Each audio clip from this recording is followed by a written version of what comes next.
বিড়ালটি বসে থেকে হাওয়া খাচ্ছিল। তখন একটি চিল আকাশে উড়ে যাওয়ার সময় বিড়ালের মাথায় পটি করে চলে যায়। বিড়ালটি খুব রেগে যায় আর দৌড়ে চিলটির বাসার কাছে চলে যায় আর এক ধরনের গ্যাস ছেড়ে দেয়। এতে চিল অজ্ঞান হয়ে গেলে বিড়ালটি তাকে ধরে নিয়ে তার বাড়ি চলে যায়। এরপর বিড়াল চিলটিকে গাছে বেঁধে স্নান করিয়ে দেয় এবং পাখার হাওয়া দিয়ে শুকিয়ে নেয়।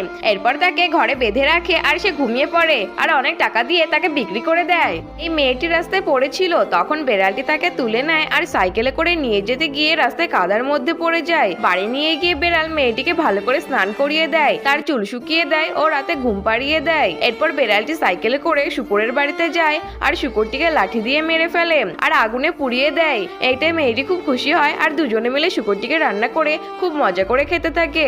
বিড়ালটি হাঁসের ডিমগুলি চুরি করে পালিয়ে যায় আর হাঁসের মালিক তাকে তাড়া করতে থাকে। বিড়ালটি ডিমগুলি একটি বক্সে রেখে বাল্ব জ্বালিয়ে দেয়। মুহূর্তের মধ্যে ডিমগুলি গরম হয়ে গেলে তার থেকে ছোট ছোট বাচ্চা বেরোয়। বিড়াল বাচ্চাগুলি পেয়ে খুব খুশি হয়। এরপর বিড়াল ভুট্টা ক্ষেত থেকে ভুট্টা চুরি করে আনে আর বাচ্চাদের খেতে দেয়। বাচ্চারা দানাগুলি খেতে থাকে আর এভাবেই বড় হয়ে যায়। একদিন বিড়াল যখন হাঁসগুলিকে দানা দিচ্ছিল তখন আকাশ দিয়ে একজোড়া বক উড়ে যায়, যা দেখে বিড়ালেরও খুব ওড়ার ইচ্ছে হয় আর সে তার হাঁসিদের থেকে দুটি হাঁস উঠিয়ে নেয় আর তাদের মেরে ফেলে তাদের পালক দিয়ে সুন্দর ডানা তৈরি করে ফেলে আর গান করতে থাকে, আমি ডানা কাটা পড়ি, আমি ডানা কাটা পড়ি। এরপর আকাশে উড়ে বেড়ায়। বিড়ালটি জানতে পারে যে সে প্রেগনেন্ট। এ কথা শুনে বাঘটি খুব খুশি হয় আর সে তার স্ত্রীর ভালো মতোই দেখভাল করতে থাকে।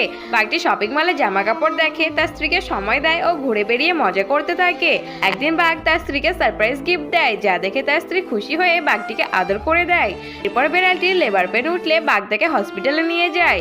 বিড়ালটি একটি সাদা বাঘকে জন্ম দেয়, যা দেখে বাঘটি চিন্তায় পড়ে যায় আর বিড়ালটিকে বাচ্চাটিকার জানতে চাইলে বিড়ালটি কিছু না বলায় বাঘটি সেখান থেকে দৌড়ে চলে যায় আর কান্না করতে থাকে। এদিকে বিড়ালটি তার বয়ফ্রেন্ড সাদা বাঘের সাথে তার বাচ্চাকে নিয়ে চলে যায়। এই বিড়াল ছানাটিকে বাদুড় কামড়ে দিয়ে চলে যায়। মুহূর্তের মধ্যে বিড়াল ছানাটি একটি দুষ্টু বাদুড়ে পরিণত হয়ে যায় আর শহরের মানুষকে ভয় দেখাতে থাকে ও তাদের তুলে নিয়ে যেতে থাকে। এই ঘটনায় পুলিশ সেখানে আসে আর গুলি ছুড়তে থাকে।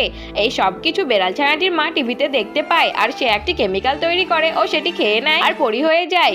এরপর বিড়াল ছানাটির মা তাকে ধরে নেয় ও একটি ইনজেকশন দিলে বিড়াল ছানাটি আবারও আগের মতো স্বাভাবিক হয়ে যায়। এই বিড়ালটি গাধাটিকে চুরি করে পালিয়ে যায় আর গাধার মালিক তাকে লাঠি নিয়ে তাড়া করে ও সাহায্যের জন্য মানুষজনকে ডাকতে থাকে। বিড়ালটি গাধাকে ঘাস খাওয়ায় আর মাঠে ফসল কেটে তাকে দিয়ে বইয়ে নেয়। এরপর বিড়ালটি গাধার চোখে কালো কাপড় বেঁধে দেয় আর তাকে দিয়ে গম পেশাই করতে লাগায়। এরপর গম পেশাই হয়ে গেলে বিড়াল ময়দা নিয়ে গিয়ে ময়দা মেখে রাখে আর গাধাটিকে ভালো করে স্নান করিয়ে দেয় আর গাধাকে জল খেতে দিলে গাধাটি জল খেয়ে অজ্ঞান হয়ে যায়। বিড়ালটি এরপর গাধাটির চামড়া তুলে নেয় ও তার মাংস রান্না করে মজা করে খেতে থাকে। এরপর বিড়ালটি গাধার চামড়া দিয়ে তৈরি জুতো বিক্রি করে ও অনেক টাকা কামাতে থাকে।